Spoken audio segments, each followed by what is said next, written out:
Terrible towels are out, and a sold-out crowd at Acrisure Stadium is ready. It was a time when the Pittsburgh dads of the world had hoped they could land Brittany. She was available again. Hands up, Carl! Hands up, Carl! The Pittsburgh Debs were doing their workouts on Nintendo Wii's first ever tweet went out.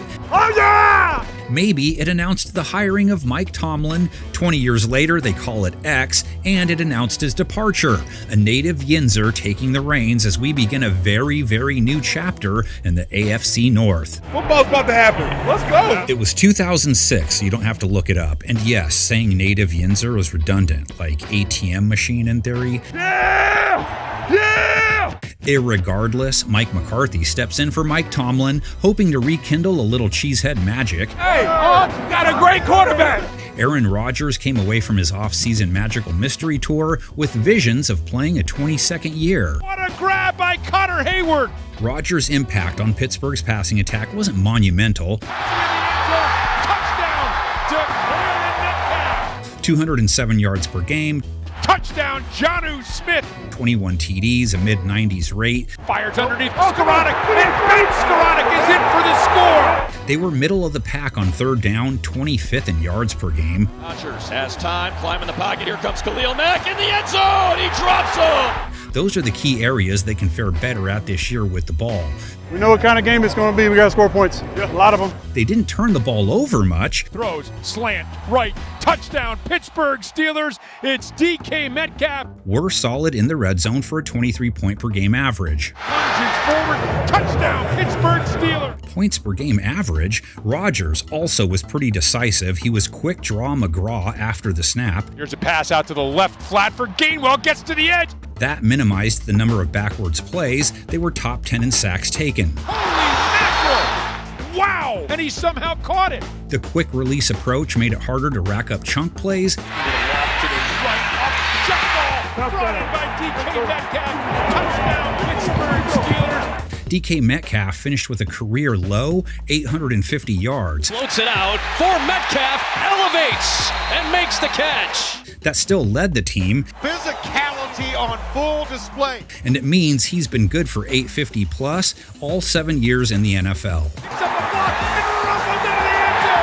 Only one other receiver with more than 170 yards, which is why nabbing Michael Pittman is such a big deal. Pittman led the Colts in receptions with 80 and receiving touchdowns with 7, over 750 yards. He's in! He stretched the ball across the goal line.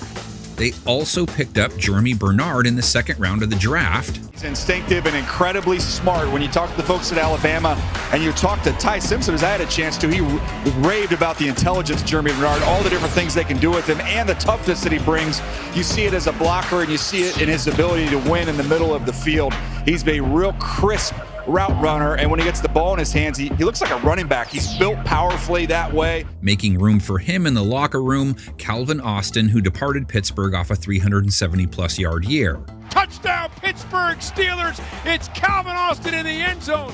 Muth, check this out. 500-plus yards year one, then 700-plus, 300-plus, then 600-plus, last year 400-plus. Fires downfield, caught by Fairmouth. Fairmouth racing at the left sideline. The 20, the 10, the 5, touchdown, Fairmouth! So a monster year of 800-plus coming, or bust city, right? I don't make up the origami rules. Towards the end zone, touchdown, he finds Pat Freiermuth.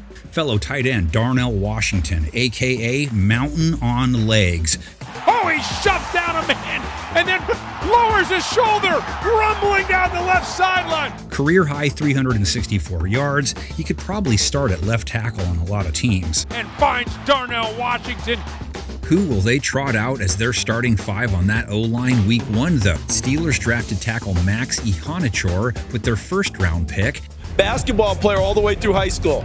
Did not play any football at all until he got to junior college. Played 1 year of junior college. Remember, he and his family came here when he was 13 years old from Nigeria. Then they took guard Jennings Dunker in the third. They let guard Isaac Seumalo walk, still have left tackle Broderick Jones, who was blamed for 8 sacks and is recovering from a neck injury, and saw the team decline picking up his 5th-year option. Guard Mason McCormick gave up 6.5 sacks, so they could go a number of directions with this group. At running back, Jalen Warren. Wide open, touchdown, Pittsburgh Steelers. career high in rush yards in 2025. And he is in for the Pittsburgh Steelers touchdown.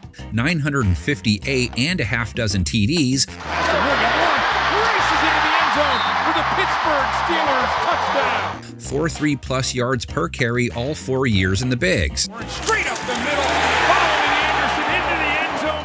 Won't be sharing time with Kenneth Gainwell again. 480+ receiving yards, 3 TDs, 530+ rush yards, 5 scores, hitting at 4.7 per pop, too. Gaping hole into the end zone. Touchdown, Pittsburgh Steelers. In his place, Hinkle McCringleberry. 1, 2, First off, that gave Rico Dowdle game preview guy GOAT status. It's the old Key and Peele sketch. Second, that ref clearly doesn't know the rules. And they're going to get a personal foul. Dowdle went for 1,000 yards on the ground for Carolina last year, back-to-back 1,000+ yard seasons, half dozen paint jobs in 2025 on 4.6 a run. Gets onto the field for this crucial moment and punches it home. Pittsburgh's offense has ground to make up, and so does its defense. Our Father, who art in heaven. Fourth quarter stops, be thy name. 26th in yards per game allowed, by Higgins. He's at the 15, 10, 5, touchdown! 25th on third down. Jalen Naylor's first touchdown this year. They held teams to 22 a game, that's solid. Pressure coming, and Cam Hayward with the sack.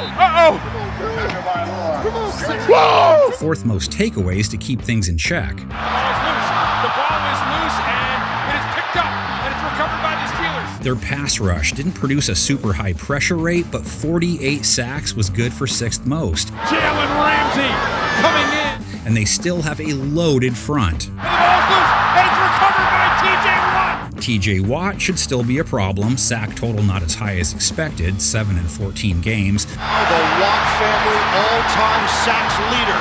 I mean, if he's going to pass my record, that's one hell of a way to do it. But 3 forced fumbles, 2 INTs, splash plays aplenty. It's kind of his thing. Boy, did Justin Fields get walloped. Pittsburgh will test tackles like few others, and it's nonstop. They have 3 top-shelf types out there. Alex Highsmith comes up with a sack. Alex Highsmith comes off a career-high 9.5 bag shopping spree. And the guy who gives them a rest, Nick Herbig, who sealed the deal 7.5 times. And it doesn't stop in the middle. Defensive tackle Derek Harmon looking to build off a good rookie year, 3 QB takedowns in 12 games. And May is sacked back at the 41-yard line. Keanu Benton with 5.5 sacks from the center of the storm, career high in year number 3. Keanu Benton with a sack. And the old man Cam Hayward, 3.5 sacks, along with over 75 tackles. That's it. Let that go. Let that go. You can't run over here. That was year 15. That's ridiculous. Don't wait. Go ahead and smash that and get go. Their secondary, though, needs to do a better job of feeding off heat. They gave up a rating of 92. Chase going to the ground, makes the catch. Only 3 teams allowed more passing yards per game. And it is going into a slot. There wasn't much special about how they played the pass. Got his man, cutting left to the 5 to the end zone. Jalen Ramsey hoping to rebound after giving up 8 touchdowns and a rate in the 120s. They'd be happy with more of the same from several other guys, though. Corner Joey Porter Jr. held it down to a low 60s rate, knocked down 14 passes, and that was just his year 3. And it's intercepted. Joey Porter Jr. Third starting cornerback will be new. James Pierre isn't coming back, had a career-high 11 passes defensed, a low 50s rate ahead of his 7th year. It's picked up by Pierre, racing down the left sideline. His departure might have stung a little bit, but they picked up Jamel Dean, and he posted the lowest rate of any cornerback while playing in Tampa Bay last year. Touchdown, Tampa Bay. Corner Brandon Eccles, a low 80s rate and a couple of picks. Picked off somehow, some way. Safety game. No more Chuck Clark, gave up a rating over 140, so no harm, no foul. And no Kyle Duggar, though he held quarterbacks to a respectable 90 rate, 2 interceptions. It's Duggar. Duggar to the 40-yard line. Taking his spot, safety Jaquan Brisker, 93 tackles in Chicago, but also gave up a team-high 7 touchdowns. Blitzing Brisker, hits Stafford, down he goes. Safety Deshaun Elliott hopes to play more passes, only got in 5 games. Goes over the middle of the field. Pittsburgh also needs to get stingier against the run, allowed 4-3 a try. Not that they don't like their linebackers, though. Peyton Wilson got more snaps in his second year, racked 126 ball carriers. The ball is loose. Is this a fumble? Oh my goodness. And Patrick Queen was who they thought he was. 120 tackles. He's been a 98-plus tackle dude all 6 years in the NFL. Coming by Patrick Queen. Untouched. He nails Wentz. The last of the killer bees still booting it. Chris Boswell good on 84% of his tries in the regular season. Almost a lock on extra points. That kick is good. Thumbnail recap then. Front seven looks the same. They did add defensive end Sebastian Joseph Day, who was with Tennessee last year, but it's Harmon, Benton, Hayward, Watt, Queen, and Wilson as the starting seven. Secondary will utilize two new starters, Brisker for Duggar at safety, Dean for Pierre at the one corner spot, Porter, Elliott, and Ramsey all returning to fill out their starting five, so to speak. On offense, Rodgers is going to have three new playmakers to work with, Pittman and Bernard joining DK in the wideout room. That should upgrade their passing attack by a considerable margin. Dowdle takes Gainwell's spot in the backfield, sharing carries with Warren, Muth, and Washington back at tight end. Even without Tomlin, the prognosticators have Pittsburgh as a team capable of finishing over 500. Their over-under sits at 8.5. Their opponents' win total projections for 2026 has them in the middle of the pack when it comes to their strength of schedule. How many games above 500 could they finish if Rodgers goes out Bon Jovi style in a blaze of glory? Start with a win over Atlanta, beat Cincinnati at home, Cleveland, Indianapolis, Tampa Bay, defeat the Saints, sweep the Browns. That post-bye run is going to be tough, though. At Cincinnati, at Philadelphia, Denver, Houston, and then at Jacksonville, followed by a home game versus Baltimore. But give them that win plus Carolina and Tennessee, which would buy them 10 dubs. 9 of their games are against teams who are expecting to be strong. Game preview guy respect for Tomlin dictates they fall below 500 in their first year without him, but maybe our panel of 5 disagrees. It's time for what we've been waiting for, record predictions.